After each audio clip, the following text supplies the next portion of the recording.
दोस्तों, मेरा नाम है रजनी और मैं फिर से हाजिर हूँ आपके साथ एक नई वीडियो के साथ। तो दोस्तों, ये कहानी है आशा की। आशा अपनी माँ के साथ एक छोटे से गांव में रहती थी।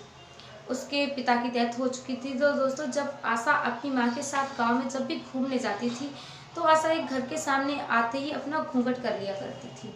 तो बहुत दिन हो गए आशा की माँ को ये देखते देखते कि जब मेरी बेटी इस घर के सामने आती है तो ये अपना घूंघट क्यों कर लेती है।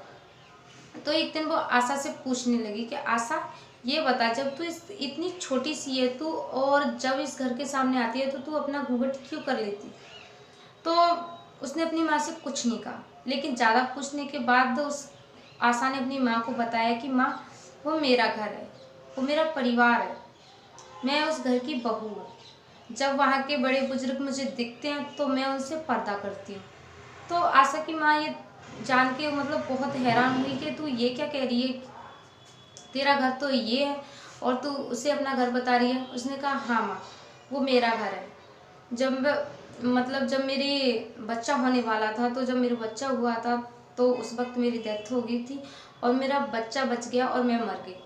तो उस घर में मेरा एक बच्चा भी है जिसे देखने के लिए मेरी आंखें अब तक भटक रही हैं, लेकिन मैं उसे देख नहीं पाई। माँ, मेरी आखिरी इच्छा यही है कि मुझे मेरे बेटे से मिला दे।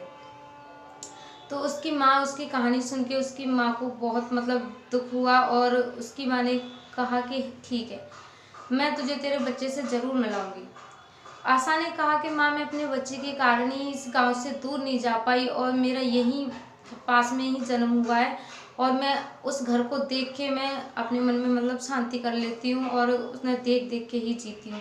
लेकिन ये बात मैं आज तक अपने परिवार को नहीं बता पाई कि मैं आपके परिवार की सदस्य हूँ। मैंने यही बात सोच के किसी को नहीं बताया कि माँ, आपकी तरह वो लोग भी मेरी बातों पे विश्वास करेंगे कि नहीं करेंगे। आजकल आशा ने कहा कि माँ, मैंने ये सोच के किसी को ये नहीं बताया कि आजकल के लोग बहुत कम विश्वास करते हैं इन बातों पे और उन्हें कहीं ऐसा ना लगे कि ये हमारी ज़मीन जायदाद की वजह से ये ऐसी षड्यंत्र रच रही है। और वैसे भी आपके और उन लोगों के संबंध अच्छे नहीं है, आप लोगों में झगड़ा चलता है। तो इस वजह से मैंने ये इस बात को अपने मन में दबाए रखा और मैं चुप करके जब भी उधर से गुजरती हूँ तो मैं उन लोगों का सम्मान करती हूँ और उनके सामने अपना घूंघट कर लेती हूँ। तो इस वजह से माँ, मेरी आखिरी इच्छा यही है कि मुझे अपने बेटे से एक बार मिला दीजिए। तो उसकी माँ उसकी बात मान लेती है और वो उसे लेके उनके घर जाती है और आशा को अपने बेटे से मिला के लेके आती है। तो आशा वहाँ अपने बेटे को पकड़ के बहुत रोती है। ये सब देख के वहाँ के जो आसपास के लोग होते हैं वो भी बहुत दुखी हो जाते हैं और उससे कहते हैं कि तुम्हारा जब भी दिल चाहे और जब भी तुम्हारा मन करे तो आप अपने बेटे से मिलने के लिए आ सकती हो और यहाँ आपका रहने को भी मन करे, अगर 2-4 दिन आप जब भी रुकना चाहें तो यहाँ पे रुक सकती हैं। तो दोस्तों, ये थी एक छोटी सी आशा की कहानी।